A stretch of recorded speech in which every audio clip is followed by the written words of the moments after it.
I counted every tree in Pokemon Legends Arceus. Why, you may ask? I still don't even really know. However, today I'm setting out to find that answer. To figure out an exact number, I needed a plan. After all, the game is pretty massive. After doing a little bit of research, how do I count to 5?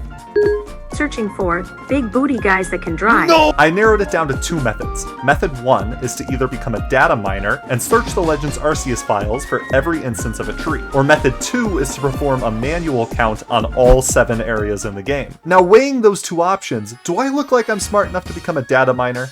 Well, probably not. But on the other hand, do I look like I'm dumb enough to go out there and perform a manual count on thousands of trees? 1, 2, 3, 4, 5, 11, 12, 13, 14, 15, 18, 19, 34, 35, 36, 39, 40, 41, 42, and 43.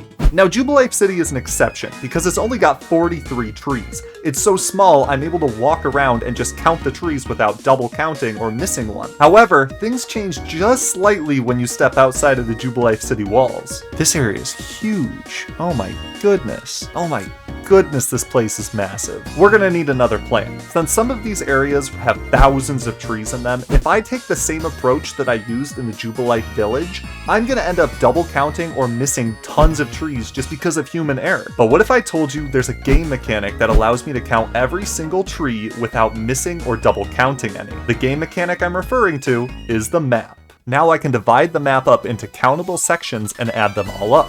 In the northern section, I counted 412 trees. In the eastern section, I counted 249. In the southern section, 368, 75 in the west, and 292 in the central island. Add up the sections, and the Obsidian Feldlands have 1,396 trees, which makes a total of 1,439 if we add in Jubilife Village. Now we're getting somewhere, but there's still a lot of counting to be done, so let's move on to the next area, the Crimson Merelands. To tackle this map, I split it up into 7 sections. In the northwestern section, I counted 67 trees. In the north middle section, I counted 508.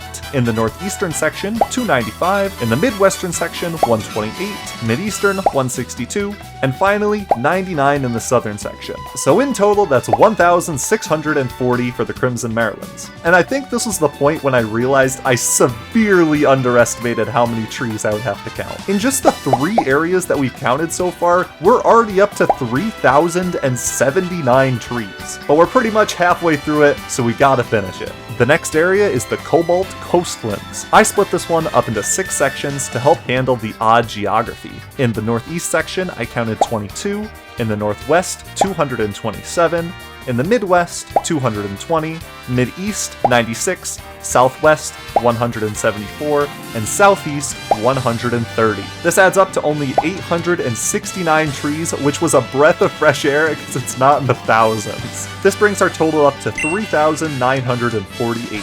Now, before we can move on to the Coronet Highlands, which would be the next area in the game that you would unlock, there is a small area similar to Jubilife City called the Ancient Retreat. This area has 58 trees which we were able just to walk around and count, or just count it on the map because it's so small. Nevertheless, this still brings our total up to 4,006. Moving over to the Coronet Highlands, I also split this one up into 6 sections. In the northwestern section, I counted 146 trees. In the southwestern section, I counted 256. 157 in the south central, 73 in the southeastern, 173 in the mid-eastern, and 74 in the northeastern. This totals up to 879 for the Coronet Highlands, and brings our total up to 4,885 so far. Now with only 1 area left, the Alabaster Iceland is the last area standing. We're going to split this one up into 5 sections, and in the northwestern section, I counted 154 trees. In the southwestern section, 258. 51 in the southeastern, 92 in the eastern, and finally 190 in the northeastern. This totals up to 745 for the Alabaster Iceland, meaning we can now calculate the total number of trees in the game. Taking every area's total and adding it up gets us the grand total of 5,630 trees in the entire game, which is a lot more than I was expecting. If you made it this far into the video, I sincerely thank you. This is my first regular video, so it's probably super scuffed, but I look forward to making many more in the future.